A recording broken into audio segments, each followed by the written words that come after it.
Hey guys, today we are showing Get Ready With Me couple edition for the airport. ഒരു denim lover ആയതുകൊണ്ട് ഞാൻ wear ചെയ്തത് ഒരു heavy jeans ആണ് with പേയുടെ relaxed T-shirt and she wore I think it's a night wear.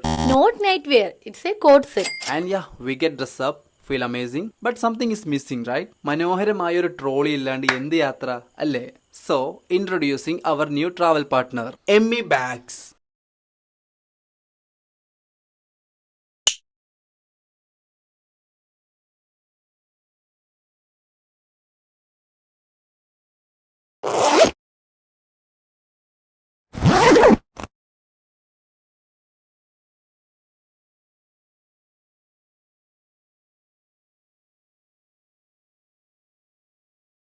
അങ്ങനെ packing എല്ലാം കഴിഞ്ഞു, ഡോക്യുമെന്റ്സ് എല്ലാം റീകൺഫേം ചെയ്തു. മുന്നേ ഏതോ റീൽസ് ഞാൻ കണ്ട പോലെ husband worried about everything and she just chilling. Oh my god, time പോയത് അറിഞ്ഞേ ഇല്ല guys. We need to catch the flight. അപ്പോൾ വേറൊരു വീഡിയോയിൽ കാണാം. ബൈ.